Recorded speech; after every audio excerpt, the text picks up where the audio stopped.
14, vamos a leer del versículo 1 al 4.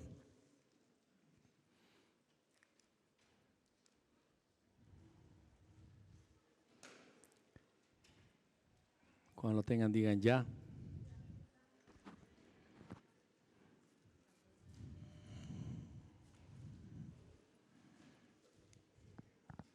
Zacarías 14, 1 al 4 dice: aquí el día de Jehová viene y en medio de ti serán repartidos tus despojos. Porque yo reuniré a todas las naciones para combatir contra ¿quién? Contra Jerusalén, y la ciudad será tomada y serán saqueadas las casas y violadas las mujeres, y la mitad de la ciudad irá en cautiverio, mas el resto del pueblo no será cortado de la ciudad. Después saldrá Jehová y peleará con aquellas naciones como peleó en el día de la batalla. Y se afirmarán sus pies en aquel día sobre el monte de los olivos, que está enfrente de Jerusalén al oriente. Y el monte de los olivos se partirá por en medio hacia el oriente y hacia el occidente, haciendo un valle muy grande. Y la mitad del monte se apartará hacia el norte y la otra mitad hacia el sur. Y huiréis al valle de los montes, porque el valle de los montes llegará hasta Asal. Huiréis de la manera que huisteis por causa del terremoto en los días de Usías, rey de Judá. Y vendrá Jehová mi Dios, y con él todos sus santos. Amén. Señor, danos revelación de tu palabra una vez más. Danos entendimiento y pon en nuestro corazón una pasión y ansias por tu venida. Te lo pedimos en el nombre de Cristo Jesús. Amén. ¿Cuántos recuerdan, sobre todo en la primaria, no recuerdo en qué año uno empieza a ver lo de las tablas de multiplicar? ¿Qué año es? ¿Que uno empieza a ver las tablas? ¿Tercero? Bendito tercero. ¿Se acuerdan que empezó uno con la del 2? La del 1 yo me la sabía re bien. Pero empieza uno con las tablas y curioso, lo de las tablas no se ve un día, ¿verdad que no? Ni dos, se ve todo el año. Todo el año es multiplicar, todo el año son las tablas, todo el año es eso. Y recuerdo que cuando entré a la prepa y estaba nuestro maestro Gabriel, nos dijo: vamos a empezar hoy y vamos a empezar con las tablas de multiplicar en la prepa. Todos nos quedamos así, las tablas, eso se aprende en la primaria, cuando uno está chiquito. Y él dijo: vamos a empezar con las tablas porque no se las saben. Así empezó. Y la verdad es que no nos las sabíamos bien. Y hay cosas que vamos arrastrando en la educación secular, ¿no? Hay problemas del primario que arrastramos por toda la secundaria hasta la preparatoria. Yo recuerdo que nos puso a hacer 10 hojas de la tabla del 2, 10 hojas de la tabla del 3 y así por delante, porque jóvenes de preparatoria todavía no sabían multiplicar o no se sabían de memoria. Sí sabían multiplicar, pero no se sabían de memoria las tablas de la multiplicación. Y estoy seguro que si ahorita nos preguntaran, todavía no andaríamos tan bien con lo de las tablas. ¿A poco no? Cuando nos cobran, ¿cuánto es? No tanto. Y nos salimos así con una incógnita, pero sin poder resolverlo, ¿no? ¿Me habrá robado? Pues bien, estamos viendo los tiempos del fin y estamos repitiendo algunos pasajes, estamos leyendo pasajes que hemos leído varias veces, porque son cosas que a veces pensamos que ya sabemos o que ya entendimos, pero no sabemos. Todavía no se ha pegado a nuestro corazón, todavía no lo hemos entendido a profundidad, todavía necesitamos repetir y repetir hasta que se vuelva algo que es parte de nosotros. Zacarías 14 es uno de los capítulos más proféticos de la palabra, es el apocalipsis del Antiguo Testamento. Está hablando de los tiempos del fin y comienza con la frase en aquel día. He aquí el día de Jehová. El día de Jehová viene. El día de Jehová, o en aquel día, expresiones como tal, está hablando del tiempo de la segunda venida del Señor. Y necesitamos entender cómo va a ser el día del Señor, cómo va a ser la segunda venida. Ya entendimos que el rapto no sucederá antes de la tribulación, sino después de la tribulación. Y el rapto va a suceder junto con la resurrección de los muertos. Y en el rapto somos llevados los que esperamos ser hallados, ¿verdad? Encontrados dignos de ser arrebatados. Iremos a las bodas del Señor y regresaremos con el Señor para un juicio sobre las naciones. Y la señal, Jesús dio muchas señales en Mateo 24, ¿verdad? Estableció ahí cuáles van a ser las señales antes del fin. Pero hay una de las señales que ahorita vamos a ver, que es la más importante. Ya la hablamos, pero la vamos a repetir. Es como repetir la tabla del 2 o la tabla del 3, repetirlo hasta que lo entendamos. Dice: he aquí el día de Jehová viene y en medio de ti serán repartidos tus despojos. ¿A quién está hablando? Vemos en todo el pasaje que está hablando de la nación de Israel, la ciudad de Jerusalén. ¿Por qué decimos la ciudad de Jerusalén? Porque es donde va a suceder todo el acontecimiento apocalíptico. Obviamente en todo Israel, pero específicamente en su capital, que es Jerusalén, en su punto más neurálgico. Cuando alguien dice cayó Washington DC, ¿qué significa? ¿Que cayó apenas la ciudad de Washington DC o cayó la nación? Cuando fue tomado Berlín en la Segunda Guerra Mundial, ¿qué significaba? ¿Que cayó apenas la ciudad o que cayó el nazismo, la Alemania de aquel tiempo, ¿verdad? Cuando decimos es que Moscú fue invadido por Napoleón, ¿qué estamos diciendo con que Moscú? Bueno, Napoleón en ese tiempo que era Petersburgo, ya estoy cambiando la historia, pero si ahorita dijéramos Moscú ha sido asediado por tal ejército, estamos hablando de que la nación está en guerra porque están atacando su capital. La capital es la insignia, el punto estratégico, es el nombre del país. ¿Qué fue lo que sucedió en Chapultepec cuando nos invadieron los franceses? ¿Qué hicieron los niños héroes, no? Se lanzaron, ¿verdad?, en una batalla campal, y la historia nos dice, ¿verdad?, que uno tomó la bandera y se arrojó en ella diciendo: no va a ser tomada nuestra insignia, nuestra patria, en la capital del país. Entonces, cuando una capital es asediada, es porque se está destruyendo la nación. Dice: en medio de ti serán repartidas tus despojos, porque yo reuniré. ¿Quién es el que hace esto? Dios. ¿Por qué lo hace? Vamos a entender que Dios trae un castigo para Israel, pero un castigo, como siempre lo hace el Señor, para salvación.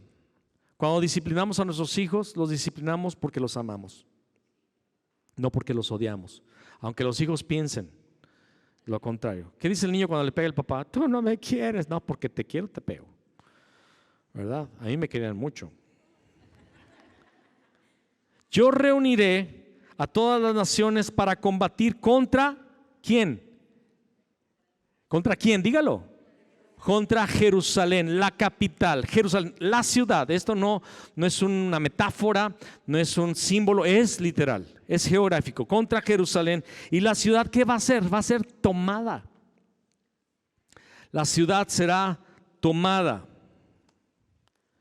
y violadas las mujeres. Esto va a ser horrible. Y la mitad de la ciudad irá en cautiverio, la mitad de la población.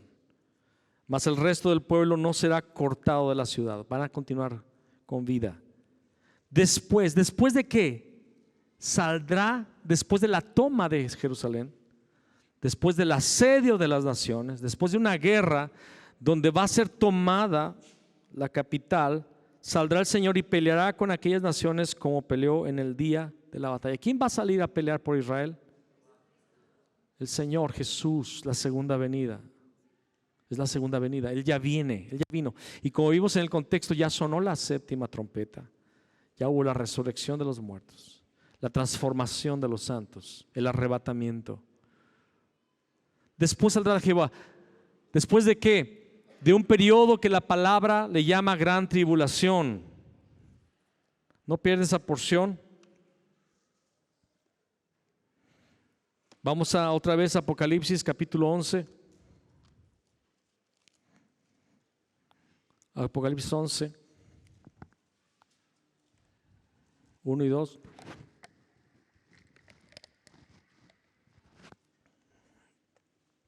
Entonces me fue dada una caña semejante a una vara de medir y me dijo: levántate y mide el templo de Dios y el altar y a los que adoran en él. Pero el patio que está fuera del templo, déjalo aparte y no lo midas, porque ha sido entregado a los gentiles y ellos hollarán la ciudad santa 42 meses. Este pasaje de Zacarías nos explica que este tiempo donde Dios reunirá a las naciones y van a ser violadas las mujeres, van a ser tomados los despojos de Jerusalén, la mitad de la población va a morir y la otra mitad va a sobrevivir. Es un periodo de 3 años y medio, 42 meses, amén. Digan amén, por favor, si, o diga, no entendí, pero diga algo, ¿sale? Dice que todo, le da una vara de medir y mide el altar, el templo, el altar y los que adoran en él. ¿Está hablando de un templo físico? Obviamente no, en Jerusalén no hay un templo del Señor. Si hay un templo, serían 2 templos que se le llaman mezquitas, son árabes. Dios no quiere medir esas mezquitas, a Dios no le interesa esa mezquita. Ni está hablando de un templo físico. Muchos usan este versículo para decir que se va a levantar un templo, pero no está hablando de un templo físico.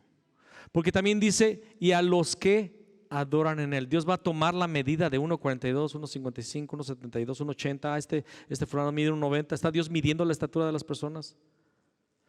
El templo de Dios neotestamentariamente es la iglesia. Pablo hace repetidas menciones al templo de Dios. Lo vamos a ver aquí en un poco más adelante. El templo de Dios es la iglesia. Neotestamentariamente, el contexto del Nuevo Testamento nos enseña que el templo de Dios es la iglesia. Y ya vimos que la iglesia, según el misterio de Pablo en Efesios capítulo 2, es todos los que tienen la fe en Jesús, tanto judíos como gentiles. Amén. Dios unió a ambos pueblos en uno solo y es la iglesia. Vimos en Hechos capítulo 6 que 6 y 7, bueno, Esteban dice que Moisés pastoreó a la asamblea en el desierto, y esa palabra en griego es la eclesia, los llamados a salir, ¿verdad?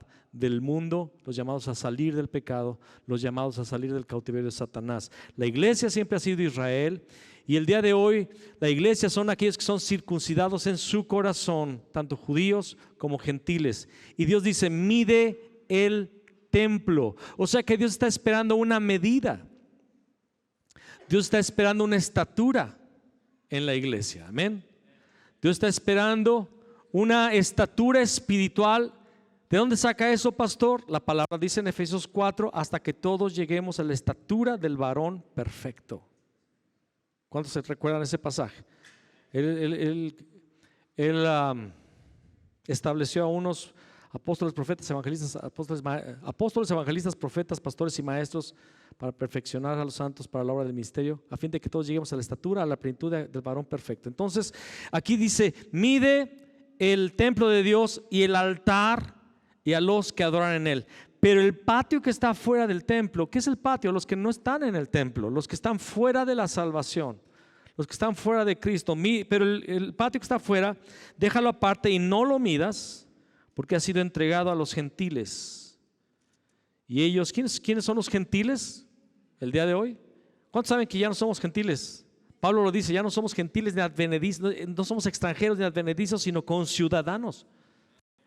Nosotros no somos gentiles, para Dios no somos gentiles, somos su pueblo, somos judíos espiritualmente. Amén. Más a los gentiles dice, ¿dónde estoy? Pero el patio que está fuera del templo, déjalo aparte y no lo midas, porque ha sido entregado a los gentiles y ellos hollarán la ciudad santa 42 meses. Hollarán. ¿Qué es hollar? Pisar, desmenuzar, pulverizar, aplastar, avergonzar, destruir la ciudad. 42 meses. Lo van a hacer, lo vimos en Zacarías 14, van a violar a las mujeres, van a matar a las personas, una muerte de la mitad de la población de esta ciudad. ¿Se dan cuenta que estamos cotejando porciones y ellas nos están dando un escenario más completo? Por 42 meses sucede esto, 3 años y medio. Ahora vamos a 1 Tesalonicenses capítulo 4, por favor. Creo que es segunda, pero creo que ya me equivoqué. A ver, vamos a ver si no estoy equivocando. Es segunda. No, sí es primera. Primera Tesalonicenses 4. Vamos a leer del versículo 15 hasta el capítulo 5, versículo 5. ¿Sale? Cuando lo tengan, digan amén. Dice el versículo 15. Por lo cual os decimos esto en palabra del Señor, que nosotros que vivimos, que habremos quedado hasta que, ¿cuándo es la venida del Señor? ¿Cuándo Él va a pelear para defender a Israel? Cuando hayan pasado 42 meses de que Israel sea destruido. Dice, los que hayamos quedado no precederemos a los que durmieron, no nos vamos a adelantar a los que ya murieron en Cristo. Porque el Señor mismo, con voz de mando, con voz de arcángel y con trompeta de Dios, ¿cuál trompeta es esta? La séptima trompeta. Descenderá del cielo y los muertos en Cristo resucitarán primero. O sea que los hermanos en Cristo que ya murieron, ellos primero van a resucitar, se nos van a adelantar.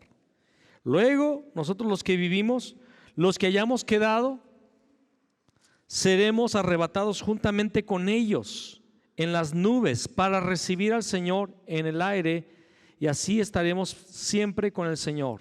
Por tanto, alentados los unos a los otros con estas palabras. ¿Cuál es el aliento de esta palabra? ¿Qué aliento nos da? Que la muerte fue vencida, que yo voy a ver resucitar a mis parientes en Cristo. Mi abuelita, ella murió con la fe en el Señor y ella va a resucitar. Voy a ver a mi abuela otra vez. Voy a ver a otros hermanos que han muerto en Cristo. Voy a ver al pastor Víctor Anteles, que se murió en el COVID. Voy a ver a mi amiga Elia, la esposa del pastor Luis Aparicio. Y otra vez me va a interrumpir mientras yo hablo con alguien. Voy a ver a los que murieron en el Señor. Pero sigue el tema. Pero se fijan que el capítulo 5 no existe en el diálogo de Pablo. De hecho, los capítulos son una forma de poder identificar temas en la palabra, pero bíblicamente no existen capítulos, no existen versículos. Las cartas no tenían capítulos y versículos. Pablo no escribió capítulo 5. Pablo está con su mismo asunto. No ha cambiado de tema, ¿sale? No hay un capítulo 5 originalmente.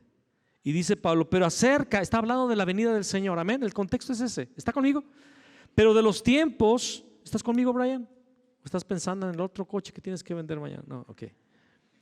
Pero acerca de los tiempos y de las ocasiones, tiempos y ocasiones, en el original griego son estaciones o periodos, ¿ok? Estaciones, periodos. Pero acerca de los tiempos y de las ocasiones, no tenéis necesidad, hermanos, de que yo os escriba. Porque vosotros sabéis perfectamente que el día del Señor vendrá así como ladrón en la noche. Ha habido una información en la iglesia equivocada de que no sabemos cuándo. Y puede ser hoy, puede ser mañana, puede ser de aquí a 10 años, puede ser de aquí a 20 años, puede ser de aquí a 1000 años, puede ser de aquí a 2000 años. Mi esposa, yo no lo escuché, ella me lo platicó, un hermano que es una persona muy instruida en la palabra del Señor, él dice que no sabemos la venida del Señor y pueden pasar 2000 años más, algo así, ¿no? Y nos sorprende porque es un hombre instruido en la palabra, pero que él tenga este entendimiento es lamentable porque no es así. Ladrón en la noche no es porque no podemos saber los tiempos. Ladrón en la noche es un concepto para enseñar, para decirnos algo que le va a suceder al mundo. Lo explica el propio Pablo aquí. Dice, porque vosotros sabéis perfectamente que el día del Señor vendrá así como ladrón en la noche. Que cuando digan paz y seguridad, o sea, ellos van a estar pensando que todo está muy bien. Cuando digan paz y seguridad, entonces vendrá sobre ellos, ¿sobre quiénes? Sobre los impíos. Destrucción repentina, como los dolores a la mujer encinta, y no escaparán. ¿Han visto una mujer que viene el trabajo de parto en el momento que no lo espera? Hay algunas mujeres que ya se pasaron un día y ya están esperando, pero hay otras que de repente les vienen antes de la semana que iban a supuestamente parir, y de repente y es horrible, me dicen que es horrible, que Se siente bien feo, me dice. No te creas, Carlos. No se crean, ¿verdad que sí duele, hermanos? Va a ser como dolores de parto, como la mujer encinta, algo repentino, de repente un dolor horrible, de repente una angustia horrible, un temor horrible porque ya llegó el momento. Mas vosotros, hermanos, no estáis en tinieblas para que aquel día os sorprenda como ladrón. Mas vosotros, hermanos, ¿cuántos son hermanos de Pablo? Y al que lo vaya a sorprender es porque no es hermano. En serio, hay muchos que les va a sorprender porque no son hermanos en realidad, no son cristianos, son cristinos, son cristinas. Son personas que han frecuentado, que han estado, pero que no, el evangelio no ha penetrado en su vida. Mas vosotros, hermanos, no estáis ¿en qué? En tinieblas, para que aquel día os sorprenda como ladrón. Y hoy vamos a hablar un poco, vamos a enseñar, pero vamos a predicar un poco, porque vamos a hablar de las tinieblas. Y debemos de tener cuidado que las tinieblas no tomen nuestra vida, no tomen nuestro corazón. Es peligroso dejar que el pecado, jugar con el pecado. Es peligrosísimo jugar con el pecado. Es peligrosísimo jugarle al cristiano. Es peligrosísimo. Mas vosotros, hermanos, no estáis en tinieblas para que aquel día os sorprenda como ladrón, porque todos vosotros sois hijos de luz e hijos del día, no somos de la noche ni de las tinieblas. Miren lo que sigue diciendo: por tanto, no durmamos como los demás, sino velemos y seamos sobrios. Velar, está hablando de cuidar nuestra relación con el Señor. Pues los que duermen, ¿qué significa dormir? No habla del sueño de la noche, habla de no buscar al Señor, de no cuidar tu salvación. Porque los que duermen de noche duermen, y los que se embriagan de noche se embriagan. Hemos visto que el vino, ¿verdad? Y la comida de Babilonia está hablando de los placeres temporales de este mundo. Los placeres temporales de este mundo. Porque los que duermen de noche duermen, y los que se embriagan de noche se embriagan. Pero nosotros que somos del día, seamos sobrios, habiéndonos vestido con la coraza de fe y de amor, y con la esperanza de salvación como yelmo. Porque Dios no nos ha puesto para ira, sino para alcanzar la salvación por medio de nuestro Señor Jesucristo. Muchos dicen que el rapto es antes de la tribulación, porque aquí dice: porque no nos ha puesto Dios para ira, sino para alcanzar salvación por medio de nuestro Señor Jesucristo. Pero en este mismo libro Pablo habla de la ira de la muerte espiritual, la ira de Dios sobre los pecadores. No está hablando de la tribulación. Dios no nos ha puesto a nosotros para la ira, para subir en su juicio por los pecados, sino para alcanzar salvación. Amén. Entonces vemos aquí una señal, Zacarías 14. Dios va a entregar a Jerusalén, a la nación de Israel. Los pueblos del mundo van a pelear contra ella, van a destruirla, semidestruirla. Va a ser horrible este tiempo. Van a ser 3 años y medio. Y en Tesalonicenses Pablo nos dice que los hijos de Dios no están en tinieblas para que aquel día los sorprenda como ladrón. Vamos a ver otro pasaje apocalíptico, Daniel capítulo 12, por favor. Daniel 12, versículo 1 al 6.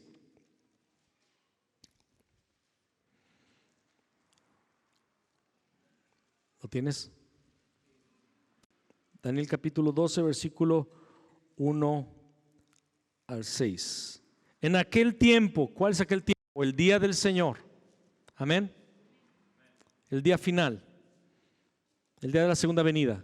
En aquel tiempo se levantará Miguel, el gran príncipe que está de parte de los hijos de tu pueblo. Es un arcángel. Y será tiempo de angustia. ¿Tiempo de qué? Cual nunca fue desde que hubo gente hasta entonces. El distintivo de este tiempo es que va a ser un tiempo como nunca lo ha habido. Pero en aquel tiempo será libertado tu pueblo. ¿Cuál es el pueblo de Daniel? Israel. Lo explica Daniel capítulo 9. El pueblo que salió de Egipto, el pueblo que está a punto de salir de Babilonia. Pero en aquel tiempo será libertado tu pueblo todos los que se hallen escritos en el libro. No van a ser liberados todos los que se hallen escritos en el libro. En Apocalipsis habla de un libro, ¿verdad? El libro de la vida. Los que hayan tenido la fe en el Señor, los que hayan alcanzado la salvación, los que se hayan escritos en el libro. Y muchos de los que duermen en el polvo de la tierra serán despertados. ¿Dónde vimos que va a haber una resurrección? En Tesalonicenses capítulo 4. Es el mismo tiempo, ¿sale? Estamos conectando capítulos de diferentes libros en el Antiguo y Nuevo Testamento para explicarnos de una forma bien concisa, con todos los prismas, cómo va a ser aquel tiempo. Y muchos de los que duermen en el polvo de la tierra serán despertados, unos para vida eterna y otros para vergüenza y confusión perpetua. Los entendidos resplandecerán como el resplandor del firmamento, y los que enseñan la justicia a la multitud como las estrellas a perpetua eternidad.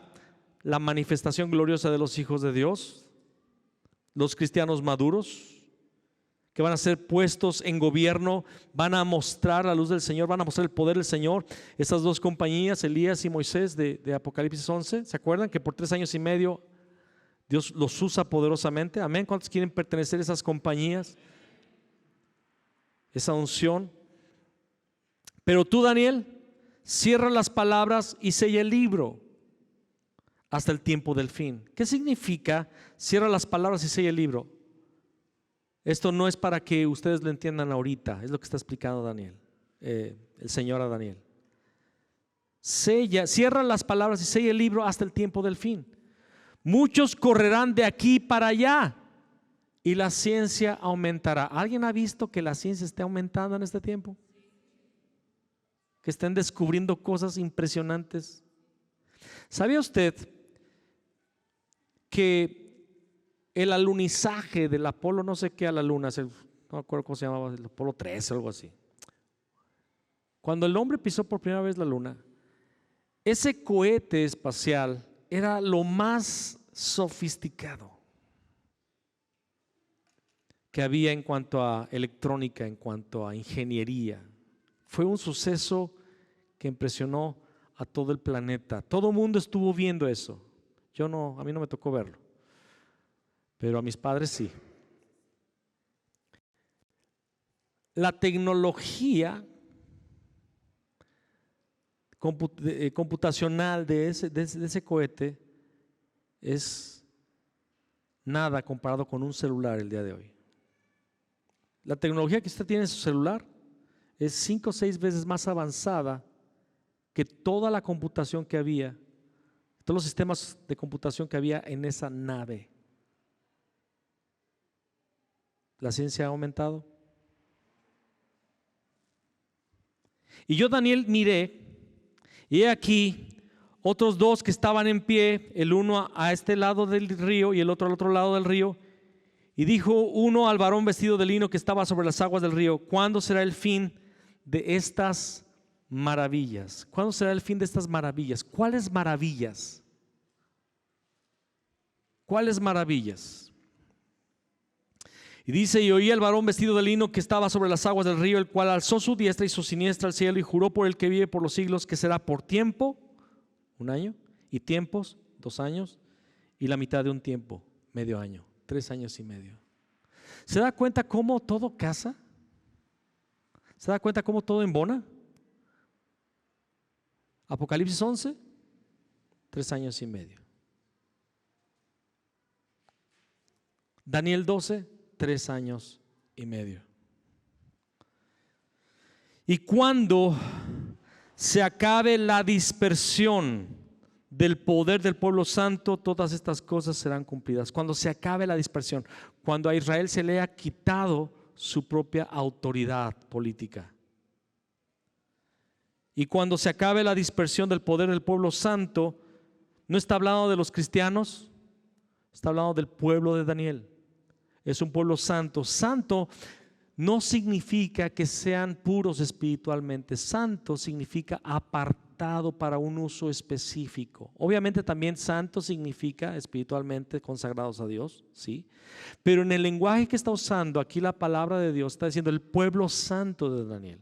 Cuando se acabe la dispersión del pueblo santo. Este pueblo dice en el versículo 1 que es el pueblo de Daniel, que va a estar sufriendo una tribulación como nunca la ha habido en toda la historia de la humanidad. Y cuando se acabe la dispersión de ese pueblo separado por Dios, el pueblo de Israel,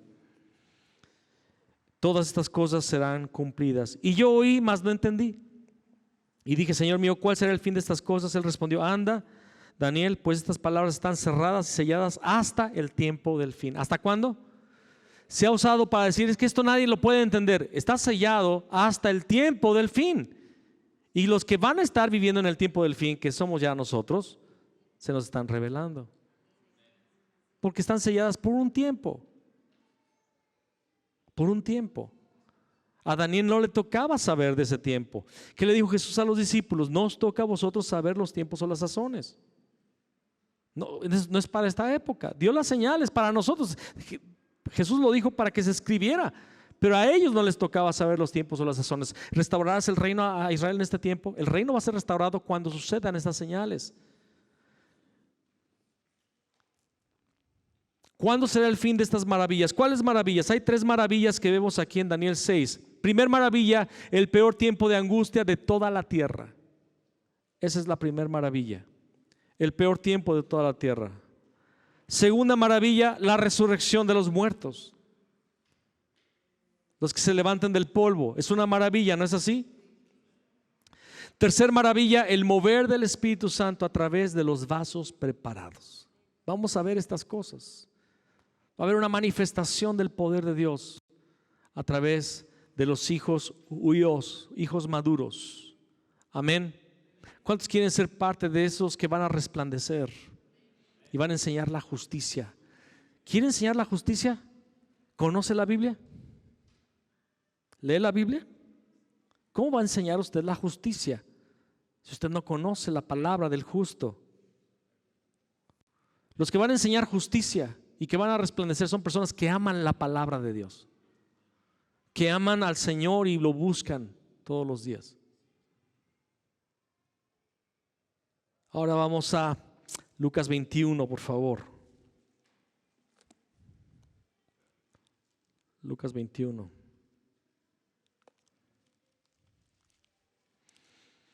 Este pasaje es el pasaje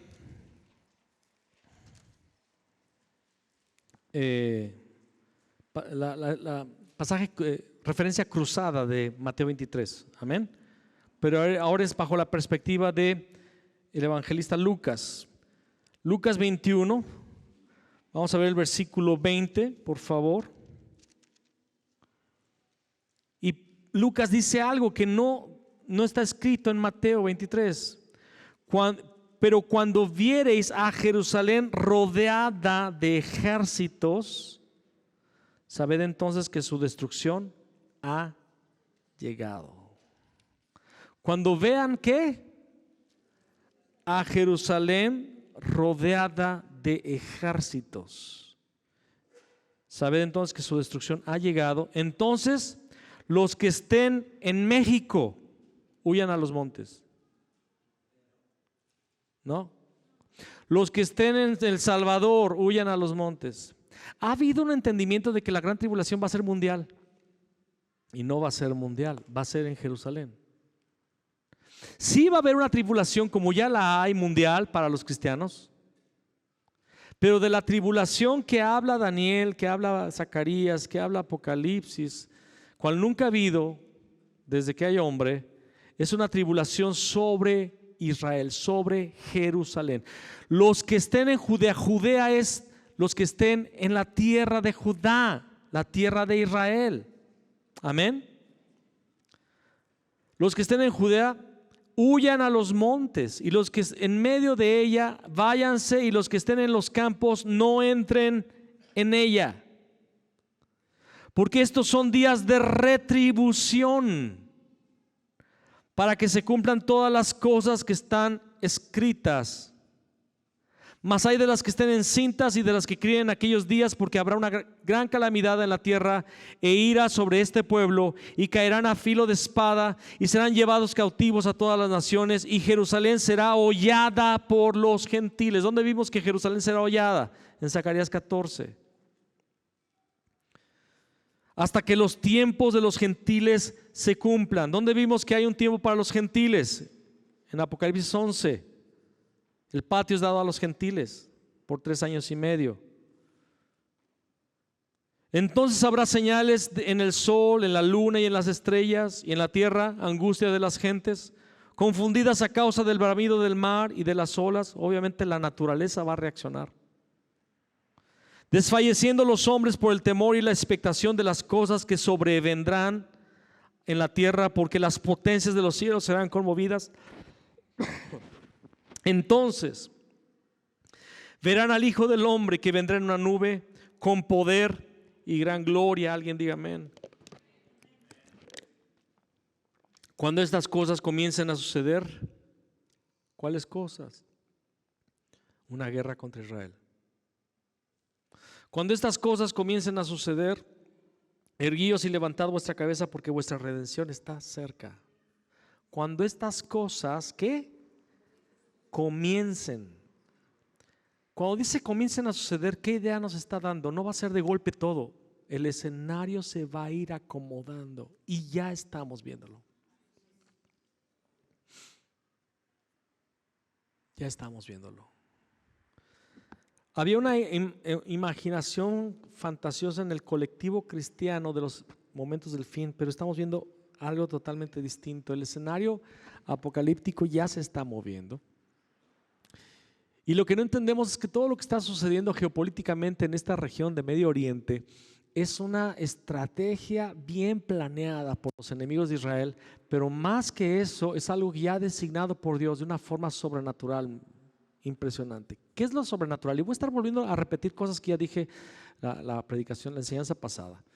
Es impresionante que después de un ataque terrorista como el que acabamos de ver, el mundo ahora está abogando por esos terroristas.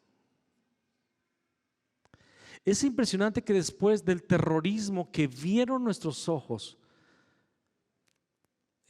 hace 3 meses y medio más o menos, ahora las noticias digan los reportes que da esa organización terrorista. A mí me sorprende. Han habido tantos miles de muertos según informaciones del Hamas.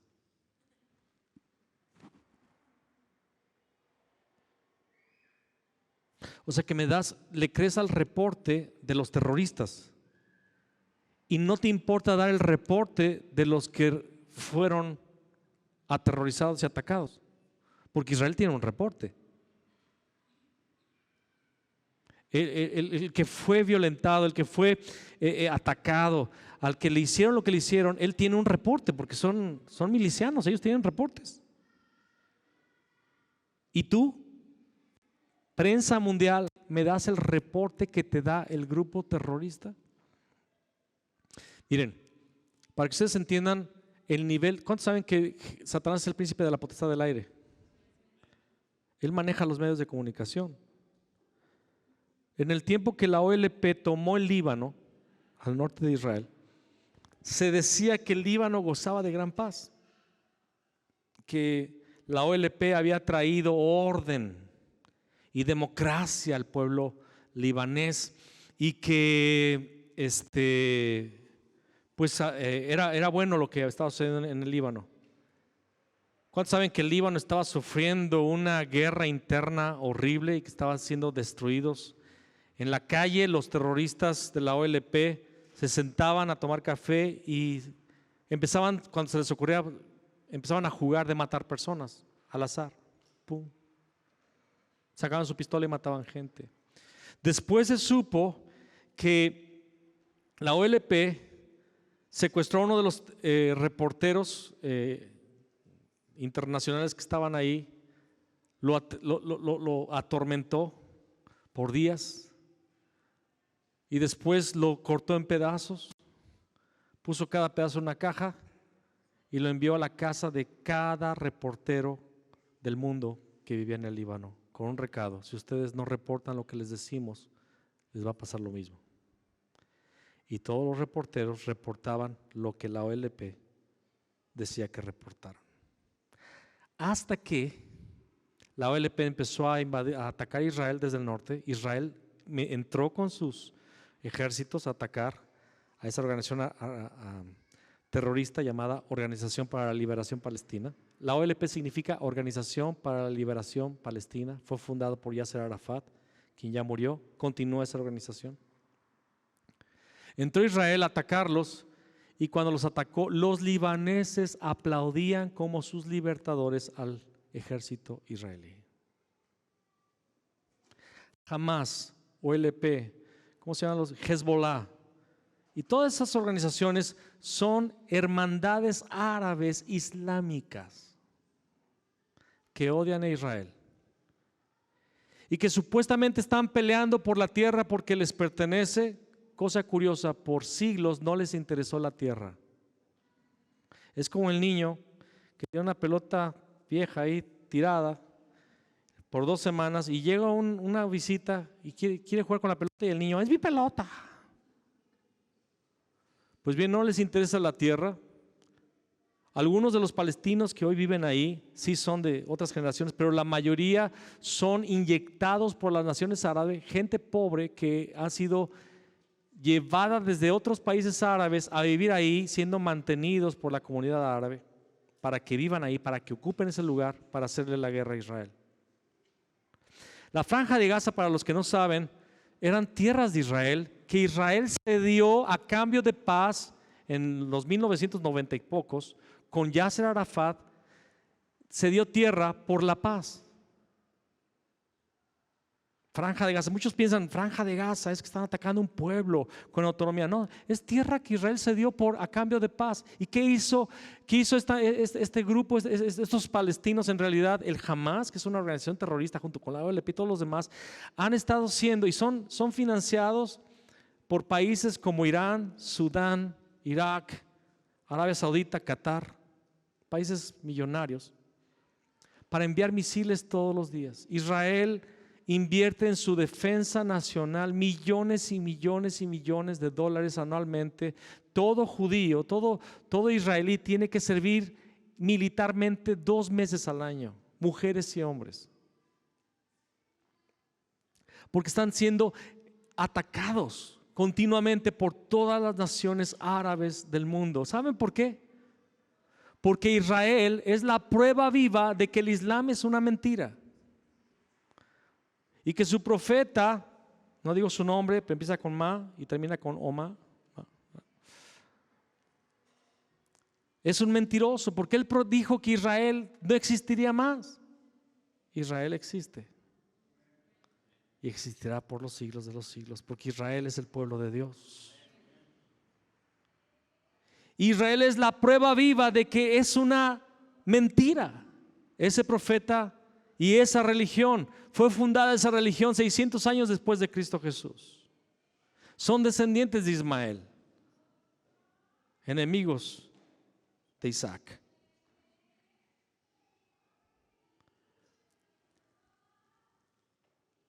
Y el día de hoy es algo impresionante, y la iglesia no lo está viendo. La iglesia está esperando un templo, que se ha construido un templo, que un anticristo. Vamos a ver que eso del anticristo, eso del templo, es una interpretación privada. Lo vamos a ver, pero el día de hoy el presidente de Estados Unidos, se me fue su nombre ahorita, Biden, dijo algo. El aliado más grande de Israel acaba de decir hace unas semanas que se tienen que sentar para hablar de la paz, y la única vía para la paz es la formación de otro Estado soberano, el Estado palestino. Israel dijo: nunca. Él sabe que cuando eso suceda es su destrucción. Ahora las Naciones Unidas, a través de Guterres, el director de las Naciones Unidas, acaba de declarar: después de la guerra tiene que haber la creación de un segundo Estado palestino para la paz. Y si alguna parte, y si algún país no lo quiere aceptar, tiene que haber sanciones, y está haciendo presión política para Israel. La comunidad europea también acaba de declarar lo mismo a través de sus portavoces, diciendo tiene que haber la creación de un Estado palestino después de esta guerra. ¿Sabes lo que significa una creación de otro Estado y Estado palestino? Cuando veáis a Jerusalén rodeada por ejércitos, entonces vendrá el fin. Estamos viendo el fin. Ya entramos en el fin. ¿Y a poco no lo más sorprendente es que está sucediendo en nuestros días, en mis días, que yo lo estoy viendo? Y la iglesia, ¿saben por qué no lo va a ver? Porque no cree que pueda suceder hoy. Porque va a venir como ladrón en la noche, nadie sabe el día ni la hora. No, sí sabemos, los que están en el día, los que no son de las tinieblas, van a ver las señales, y una gran señal es Israel, Jerusalén. Lo que está sucediendo políticamente va a ser lo que va a abrir nuestros ojos, y debiera estar abriendo nuestros ojos el día de hoy. Abre tus ojos, iglesia, está sucediendo. El Señor ya viene. No duermas, no te embriagues, vela. Porque Dios no ha puesto a la iglesia para ira, sino para alcanzar misericordia. Vamos a Apocalipsis 17.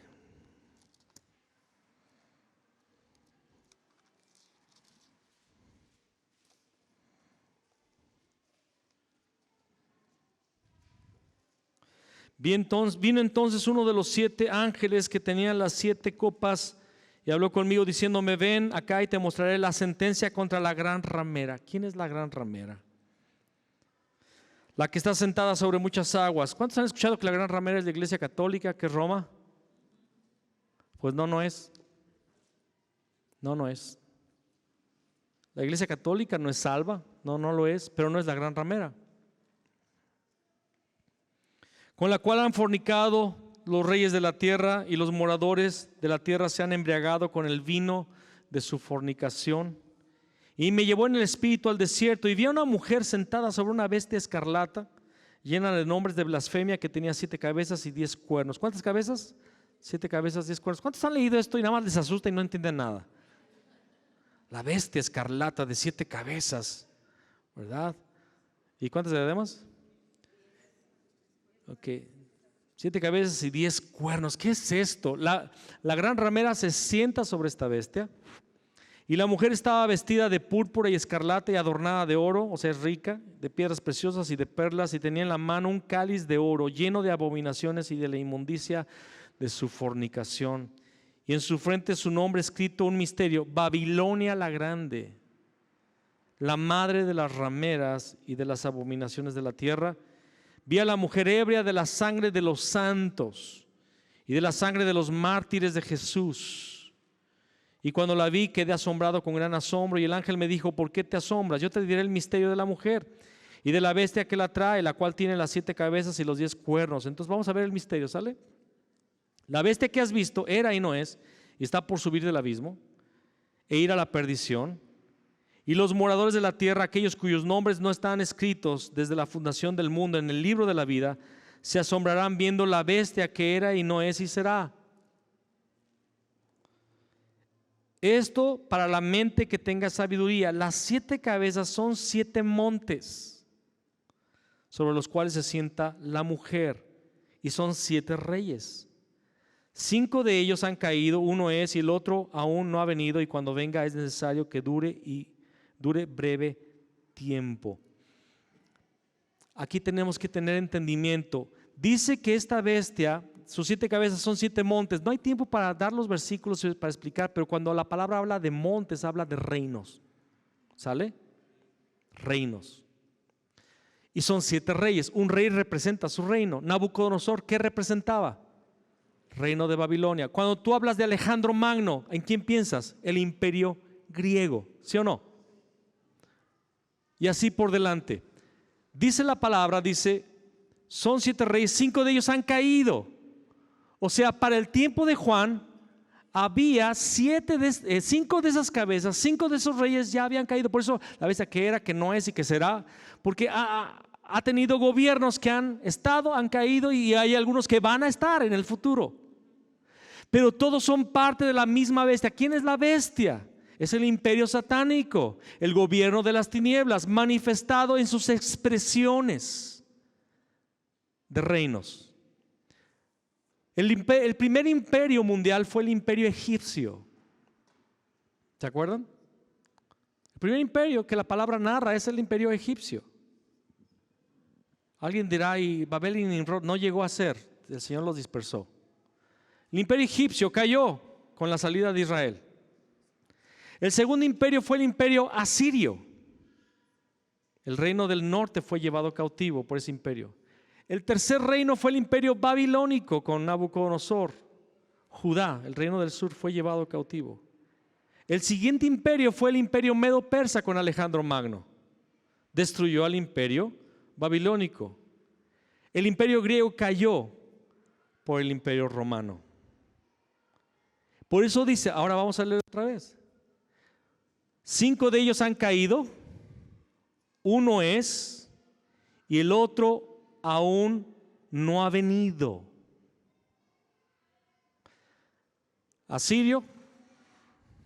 Egipcio, asirio, babilónico, medo-persa, griego y romano. El imperio romano fue el imperio que estaba en el tiempo de Juan. Por eso dice, estaba bajo el imperio romano. De hecho, Juan es cautivo del imperio romano en la isla de Patmos cuando está escribiendo esto. Y el otro aún no ha venido. Y cuando venga es necesario que dure, ¿cuánto? Breve tiempo. El último reino va a durar poco tiempo. Curiosamente, todas las naciones enemigas de Israel que hacen parte del Islam, de la Liga Árabe, no tienen muchos años que recibieron su independencia de las naciones del mandato británico y de otros mandatos. Son reinos. ¿Cuántos saben que Qatar, todas esas naciones tienen poquito, no tienen 40, 50 años? Durará breve tiempo, dice la palabra del Señor. La bestia que era y no es también es el octavo. ¿Cuál octavo? La bestia que era y que no es Satanás, el imperio satánico. Y es de entre los 7 y va a la perdición. Y los 10 cuernos que has visto son 10 reyes que aún no han recibido reino, pero por una hora recibirán autoridad como reyes juntamente con la bestia. No habla de 60 minutos. Es una hora. En ese cronograma apocalíptico, un año son como un día como 1000 años, 1000 años como un día, una hora son como 45 años. Estos 10 reyes van a recibir poder por alrededor de 40, 45 años. Pero por una hora recibirán autoridad como reyes juntamente con la bestia. Estos tienen un mismo propósito: entregarán su poder y autoridad a la bestia, pelearán contra el cordero. ¿Contra quién dice Zacarías que va a pelear el Señor? Contra las naciones que estén peleando contra Israel. Pelearán contra el Cordero y el Cordero los vencerá, porque Él es Señor de señores y Rey de reyes, y los que están en Él, con Él, son llamados y elegidos fieles. Me dijo también, las aguas que has visto donde las rameras se asientan son pueblos, muchedumbres, naciones y lenguas. O sea, esta bestia domina sobre el mundo. Y los 10 cuernos que visten la bestia, estos aborrecerán a la ramera y la dejarán desolada y desnuda, y devorarán sus carnes y la quemarán con fuego. ¿Cuándo va a suceder esto? En los 3 años y medio. ¿Sale? La dejarán, la aborrecerán, la dejarán desolada y desnuda, y devorarán sus carnes y la quemarán con fuego, porque Dios ha puesto en sus corazones el ejecutar lo que Él hizo, ponerse de acuerdo y dar su reino a la bestia hasta que se cumplan las palabras de Dios. ¿Quién dice que reunió a los ejércitos contra Israel en Zacarías 14? Dios reunirá a estas naciones. Lo dice aquí también. Dios ha puesto en sus corazones el ejecutar lo que Él quiso, ponerse de acuerdo y dar su reino a la bestia hasta que se cumplan las palabras de Dios. Y la mujer que has visto es la gran ciudad que reina sobre los reyes de la tierra. ¿Cuál es la gran ciudad que reina sobre los reyes de la tierra? Muchos dijeron que Roma, que la Iglesia Católica. Roma no reina sobre las naciones de la tierra. El porcentaje católico en el mundo no se compara con el porcentaje islámico en el mundo. De hecho, Italia tiene problemas económicos. Roma, el catolicismo es rico, el Vaticano es rico, pero no se compara con la riqueza de los países árabes. ¿Cuál es la moneda que gobierna en el mundo actualmente? Y por muchas décadas ya. El euro todavía no. La moneda que domina en el mundo es el dólar. ¿Quién imprime esta moneda? El Banco Federal de los Estados Unidos, ¿no es así? ¿De quién es el Banco Federal de los Estados Unidos? Muchos dicen que de Estados Unidos, pero no. El Banco Federal de Estados Unidos es un banco privado de judíos. O sea que ellos tienen el poder de rentarte su papel y decirte lo que tú puedes hacer con él. La gran ciudad que reina sobre las naciones de la tierra es Israel. ¿Cuántos vieron la guerra de Ucrania? Y todo el mundo indignado con la guerra en Ucrania y que vamos a ponerle sanciones a Rusia, pero todos amigos de Rusia, te pongo sanciones, pero sígueme vendiendo tu gas. Y todos como que enojados con Rusia, pero Israel lanza un ataque y ¿qué pasó? El mundo se volvió loco. ¿Cuántos saben que Hollywood está a manos de judíos?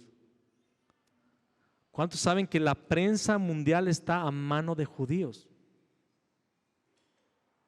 Solo que no lo vemos porque es grande ese misterio. Dios lo ha hecho de forma sobrenatural. La gran ramera es Israel. Vamos a ver otro versículo que lo prueba. Vamos a Apocalipsis 11:8.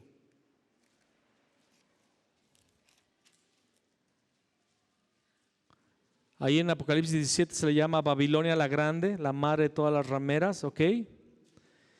¿Qué dice la palabra en Apocalipsis 11:8? Dice, y sus cadáveres de los dos testigos estarán en la plaza de la grande ciudad, que en sentido espiritual se llama Sodoma y Egipto, donde también nuestro Señor fue crucificado. ¿Dónde fue crucificado el Señor? En Jerusalén, en Israel. Israel es Sodoma. Israel es Egipto. Israel es la madre de todas las rameras. Israel ha contaminado al mundo con sus películas, con sus mentiras. De hecho, el 70% de los judíos son judíos no creyentes. Ellos no creen en el Señor, no creen en la palabra. De hecho, los judíos ricos que viven en Estados Unidos y en otras naciones desean que sea destruido toda esa locura de la fe de Abraham. Ellos se avergüenzan de esa fe.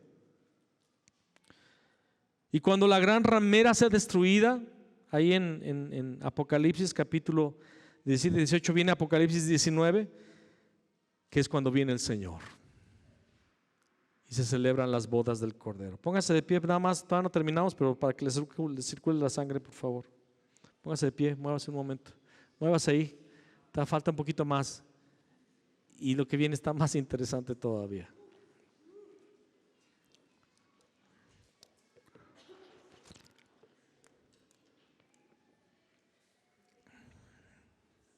Puede sentarse. Dije que se pongan de pie, no que se vayan.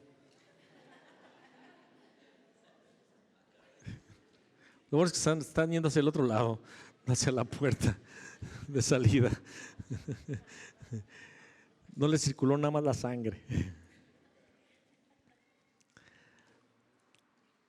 Una de las cosas que cree la iglesia cristiana, esto no es una crítica, es una advertencia. Amén. Esta palabra va a ser transmitida por las redes y esta palabra no es de crítica hacia la doctrina que cree esto y aquello. No, no es una crítica, es una enseñanza para que creamos de forma correcta lo que la palabra dice. Amén. Yo creí por mucho tiempo algunas cosas que hoy estoy enseñando totalmente lo opuesto. Una de las señales que la iglesia está esperando que sucedan para entender que el tiempo final ya va a suceder es la creación, la construcción de un templo. ¿Cuántos han escuchado esto? De hecho, hay una asociación que se llama la Asociación de los Fieles del Monte, hecha por judíos que están construyendo muebles para el tabernáculo, para el templo. Están preparándose para cuando venga el Mesías a construir el templo, están listos ahí. Pero esta señal que están esperando los cristianos que suceda, no va a suceder. No va a ser una señal de la venida del Señor Jesús. Esa es una idea popular de la iglesia cristiana. Pero, ¿por qué no? Porque no hay una sola escritura que dé una evidencia de esto. Usted va a decir, no, sí, es que me han mostrado escrituras que hablan de un templo en los tiempos del fin. Las escrituras que son usadas para decir que se va a construir un templo entran en dos categorías. La primera, interpretaciones privadas.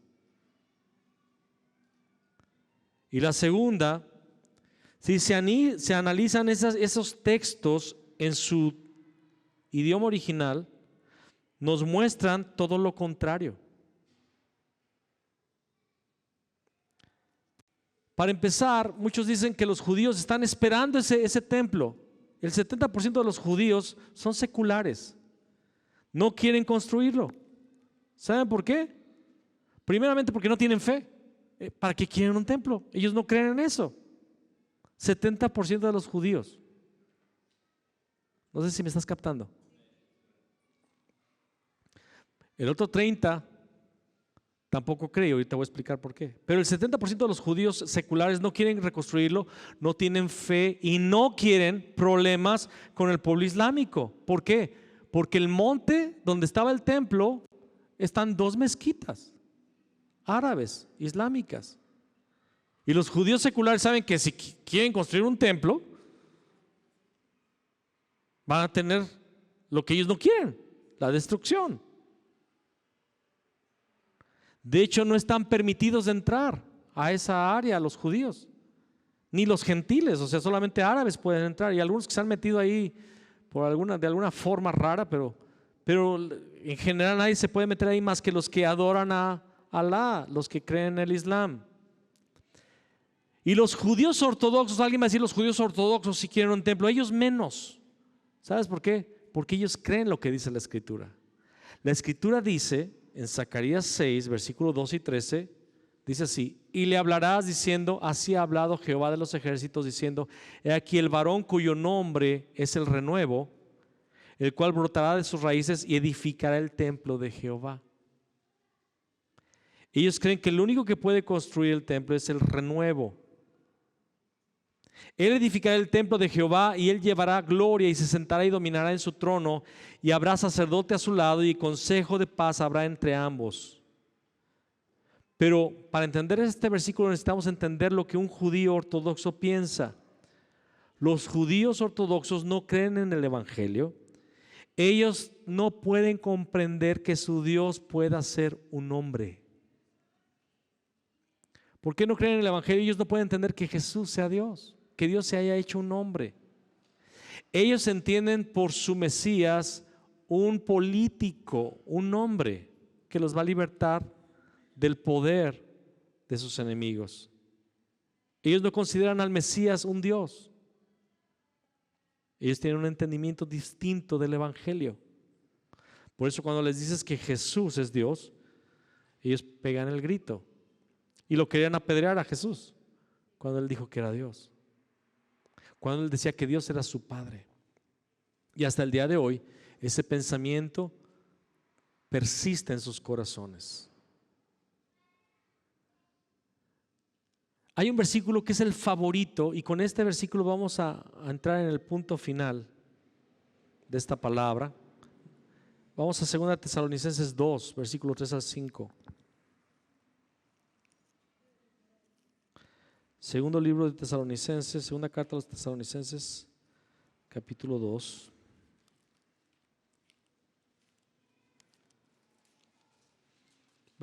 Versículo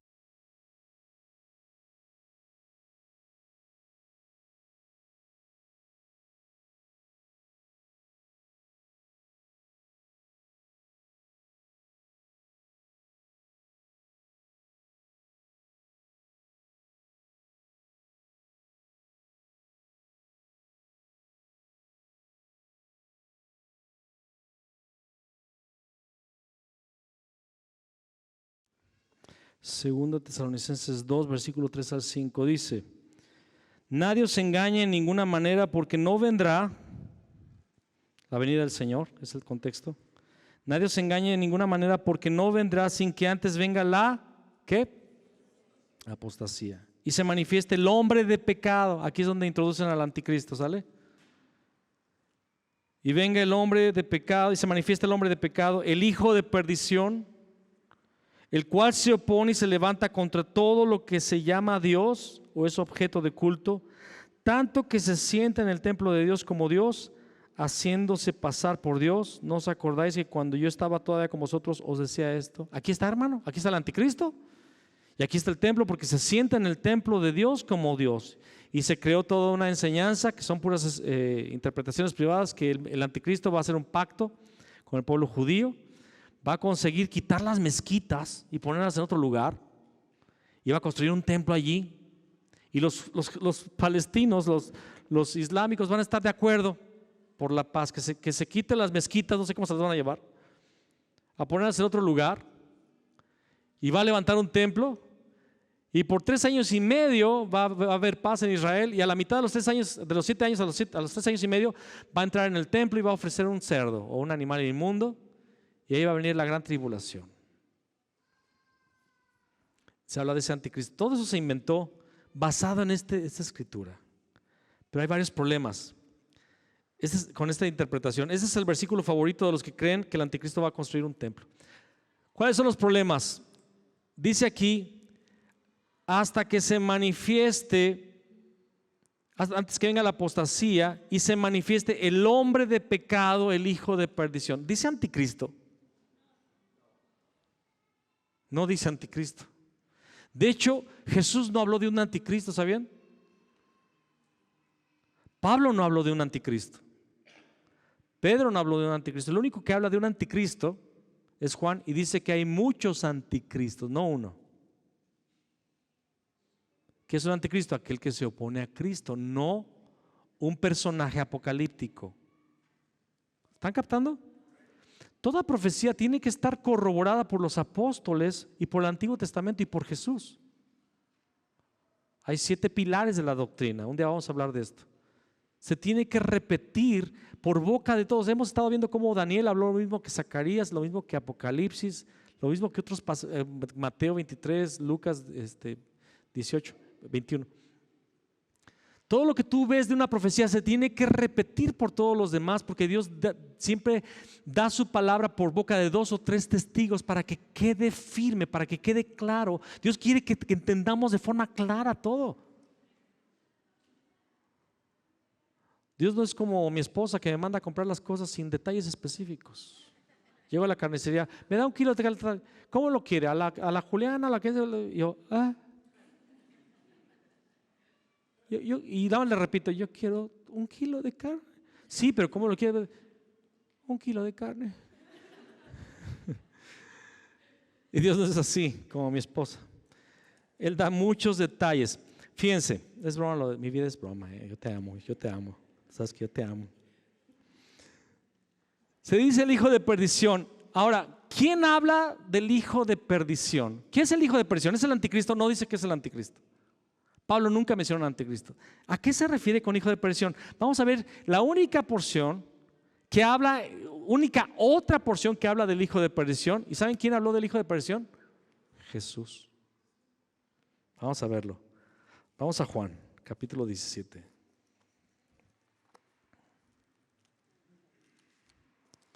Es la oración sacerdotal. Juan 17. Está orando por los discípulos. Y de repente Jesús dice: cuando estaba con ellos en el mundo, yo los guardaba en tu nombre. A los que me diste, yo los guardé.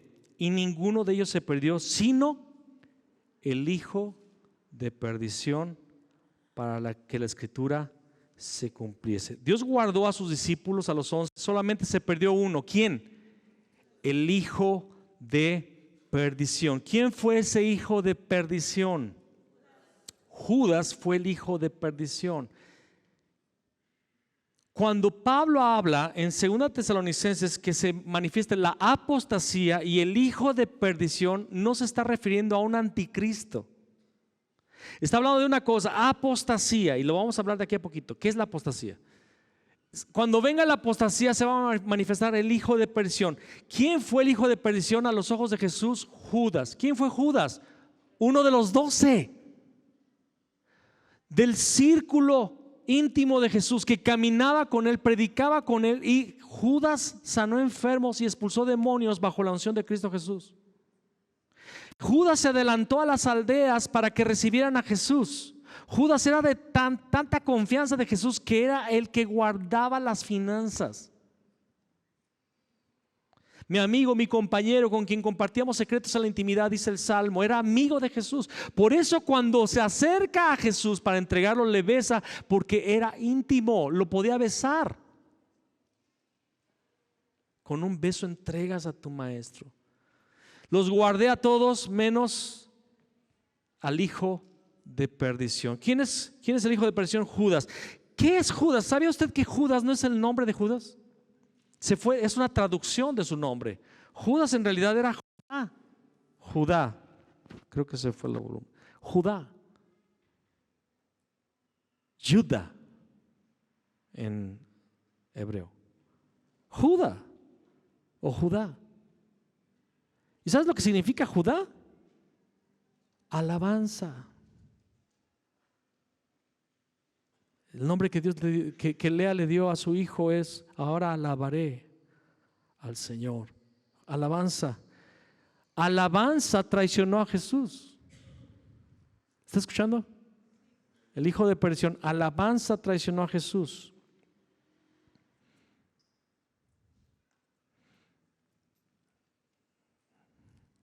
Dice en 2 Tesalonicenses 2:4, dice: el cual se opone y se levanta contra todo lo que se llama Dios o es objeto de culto, tanto que se sienta en el templo de Dios como Dios, haciéndose pasar por Dios.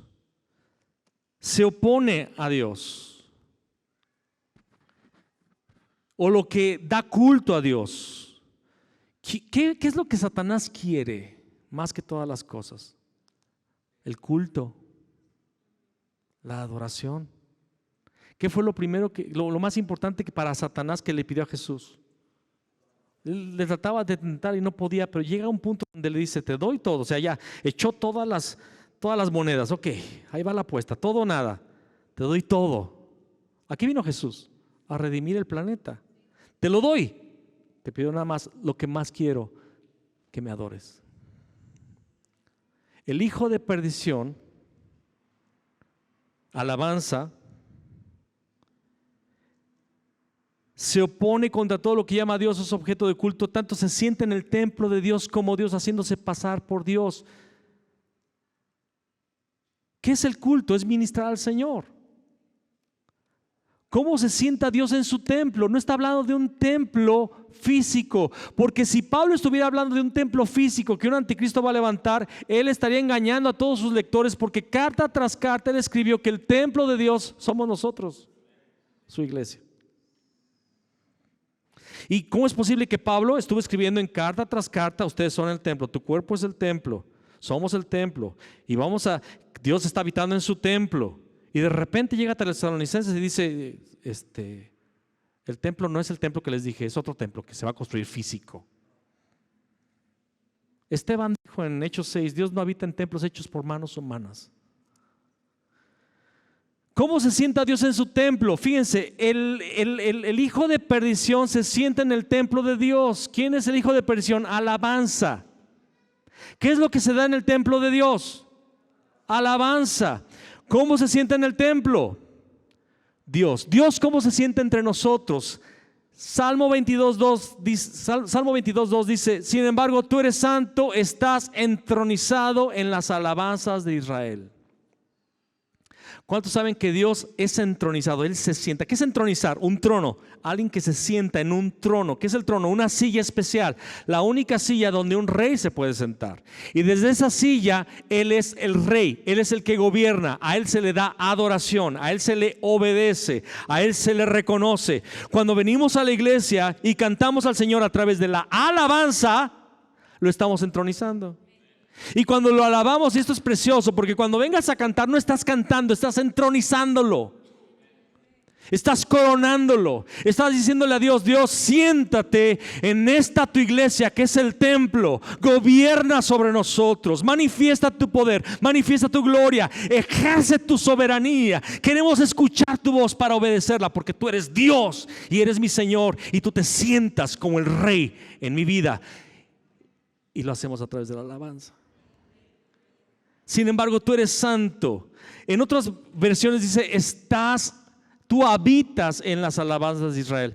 Pero la palabra habitas, que se ha traducido, es entronizado, es la palabra yashab, que significa propiamente sentarse, morar, permanecer. Ahora fíjese ahí en 2 Tesalonicenses dice: el cual se opone y se levanta contra todo lo que se llama Dios. Estoy leyendo 2 Tesalonicenses 2:4. El cual se opone y se levanta contra todo lo que se llama Dios o es objeto de culto, tanto que se sienta en el templo de Dios. Aquí hay un templo construido por Dios. Se sienta en el templo de Dios. ¿Cómo le llama a Dios a este templo sobre el cual el hijo de perdición se va a sentar? ¿El templo de qué? De Dios. Este templo es el templo de Dios. ¿Cómo podemos creer que un anticristo y judíos que no creen en Jesús van a reedificar un templo y Dios le llama a su templo? O sea que lo que Satanás, el supuesto anticristo, y los judíos que no creen en Jesús van a construir, Dios le llama a su templo. Imposible. El único templo al cual Dios le llama su templo, la iglesia. El único templo en el cual Él se sienta es su iglesia. No podemos sacar este versículo del contexto neotestamentario donde Pablo y Pedro afirman que su templo es la iglesia. Vamos a ver algunos versículos. Por favor, no los busque, solamente escúchelos. Y permítame, porque aquí se me cambió la configuración de mi computadora. 1 Corintios 3:16, nada más escúchelo. Pablo dice: ¿no sabéis que sois templo de Dios y que el Espíritu de Dios mora en vosotros? No es el único versículo. 1 Corintios 3:17, si alguno destruyera el templo de Dios, y estaba hablando del cuerpo, Dios le destruirá a él, porque el templo de Dios, el cual sois vosotros, santo es. Tú eres el templo, tu cuerpo es el templo. Diga conmigo: mi cuerpo es el templo. 1 Corintios 6:19, ¿o ignoráis que vuestro cuerpo es el templo del Espíritu Santo, el cual está en vosotros, el cual tenéis de Dios, y que no sois vuestros? ¿Cuántos saben que no somos nuestros? Nuestro cuerpo le pertenece a Él. 2 Corintios 6:16, ¿y qué acuerdo hay entre el templo de Dios y los ídolos? Un cristiano no puede ser idólatra, porque somos el templo de Dios. ¿Y qué acuerdo hay entre el templo de Dios y los ídolos? Porque vosotros sois el templo del Dios viviente. Como Dios dijo: habitaré y andaré entre ellos y seré su Dios y ellos serán mi pueblo. Efesios 2:21, en quien todo el edificio, ¿cuál edificio estaba hablando? La iglesia. En quien todo el edificio bien coordinado va creciendo para ser un templo santo en el Señor. Cada domingo que venimos a escuchar la palabra, somos el edificio que está creciendo. Cada domingo, cada reunión de hogar, cada reunión de jóvenes, cada reunión de mujeres, cada reunión de varones, cada momento que nos ponemos a orar, aquí le estamos poniendo cemento al tabique en tu vida, y tú estás siendo construido como un templo espiritual y está quedando bien chulo. Lo voy a repetir: en quien todo el edificio bien coordinado va creciendo para ser un templo santo en el Señor. Apocalipsis 3:12, al que venciere, yo lo haré columna en el templo de mi Dios. Entonces si hay un templo físico, yo voy a convertirme en una columna. es espiritual, es la iglesia.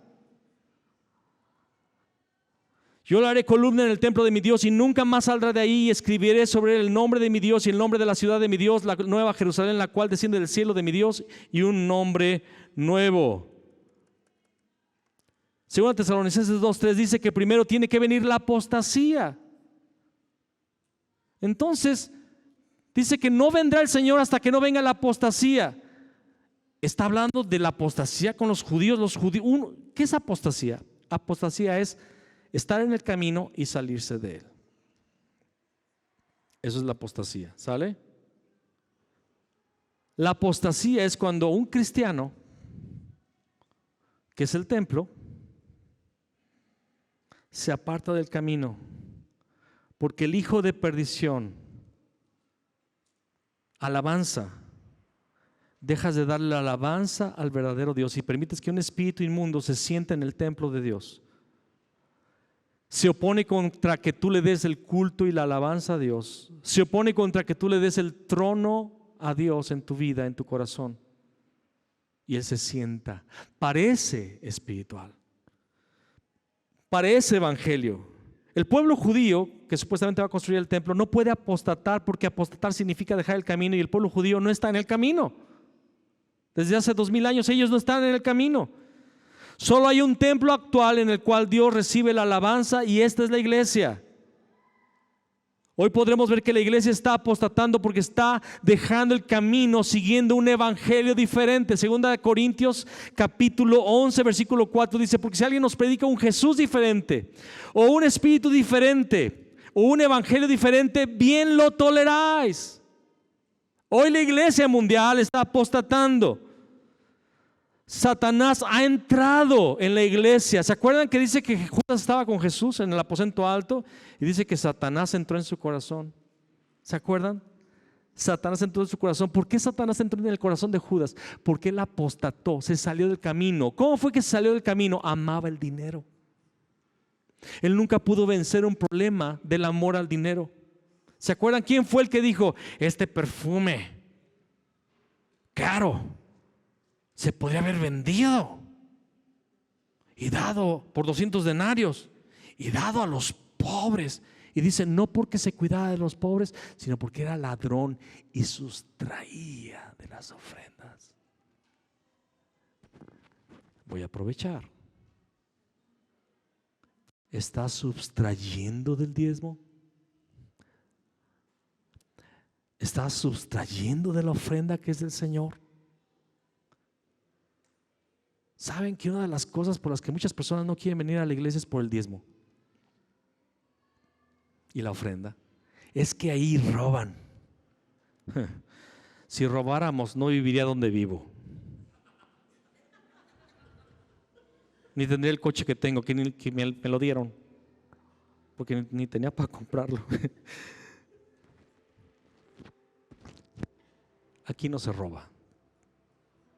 Bueno, no es que crea que usted robe, pero es que creo que es una enseñanza equivocada. Satanás entró en el corazón de Judas. Satanás encontró un lugar y era el dinero. En el caso de Judas era el dinero. No es el caso de muchos. En otros es el sexo. En otros es la amargura. En otros es la rebeldía. Todavía no me le pongas la música, que todavía no termino. Espérate.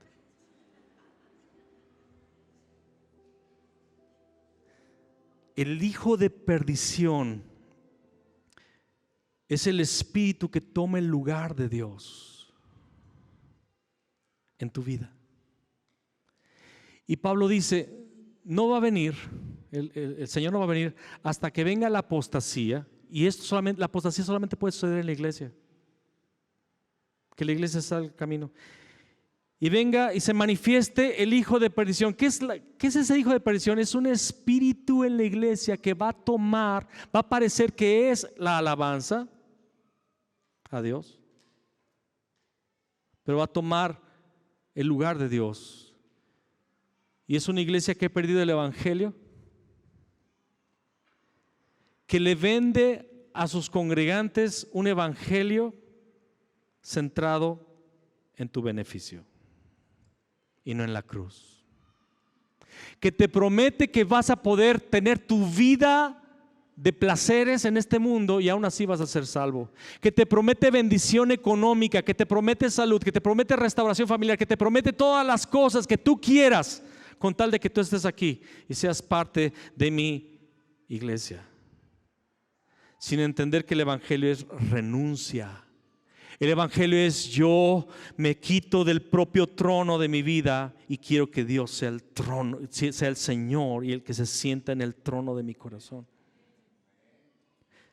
En el cristianismo, hermano, solamente puede haber un Señor, no puede haber dos señores. Tú no puedes estar en el control de tu vida. Escúchame, tu propio cuerpo ya no te pertenece, es cuerpo del Señor. Ya tu cuerpo no le pertenece a la embriaguez. No le pertenece a los placeres de la comida, no le pertenece a los placeres de las fiestas, a los placeres de vivir para tener dinero, para construir cada vez casas más grandes, tener carros cada día más caros, tener viajes a otros países, viajes exóticos a playas. ¡Hey! No estamos en contra de que tú prosperes, pero lo que el evangelio sí te dice es que no puedes estar vendido a los placeres de tu carne, sino de que cada día tienes que ver la cruz, morir a ti mismo. Jesús lo dijo. ¿Dónde perdimos el evangelio? Jesús dijo: el que no tome su cruz y se niegue a sí mismo no es digno de mí. Hermano, usted está muy radical. Conozco a alguien que es radical. Le dijo a alguien: todo lo has cumplido desde tu juventud, te falta nada más una cosa: vende todo lo que tienes, dalo a los pobres y sígueme.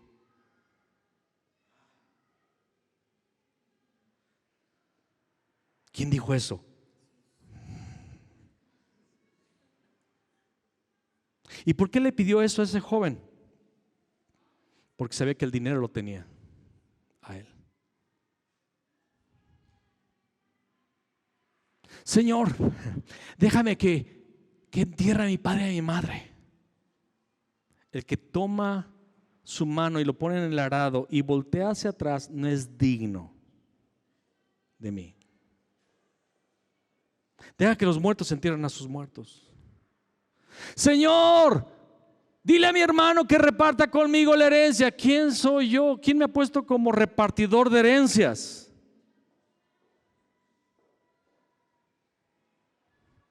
Pedro le dice a Jesús: Señor, lo hemos dejado todo para seguirte a ti. Les digo que los que han dejado todo recibirán 100 veces más en esta vida y después la vida eterna. Ahí dice que vamos a prosperar, pastor. Aquí vamos a recibir 100 veces. Una vez un cristiano de otra iglesia dijo: ahí dice que vamos a recibir 100 veces más. Escúchame, 100 casas más no significa que vas a recibir 100, porque entonces el evangelio estaría mal aquí, porque nadie recibe 100 veces más. Está hablando de que yo tengo 100 casas más, porque sus casas son mías y la mía es de ustedes. Un reino. Todos nos pertenecemos. Y dice la palabra en Hechos 2 que nadie decía suyo tener alguna cosa, sino que todo lo repartían entre los demás. Todo lo ponían a la disposición de la iglesia. Segunda Tesalonicenses en realidad está diciendo que Jesús no puede venir hasta que veamos lo que ya estamos viendo el día de hoy. La iglesia ha apostatado. El hombre de perdición, falsa alabanza, una falsa iglesia, un falso evangelio ha entrado. Satanás ha entrado en Judá. Y Judas entregó a Jesús. Y la iglesia está entregando una vez más al maestro a destrucción. La iglesia una vez más está crucificando a Jesús, lo está matando para que no reine, para que no sea el Señor.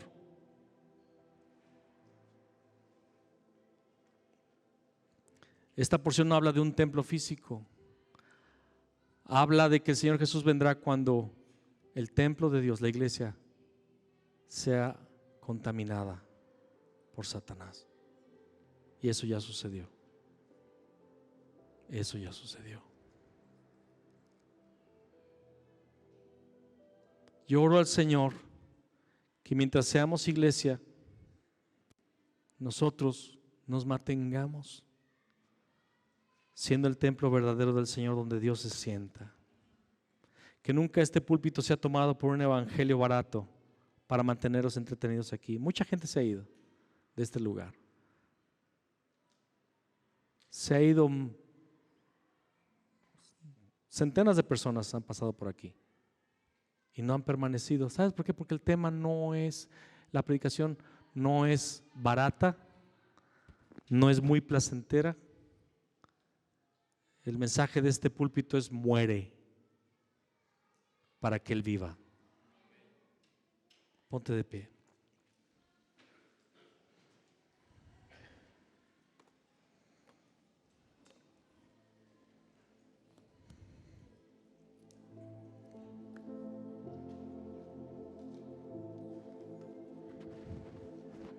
Cierra tus ojos ahí donde estás. Te invito a decir al Señor: Señor, si el hijo de perdición ha querido tomar tu trono en mi corazón, te pido perdón.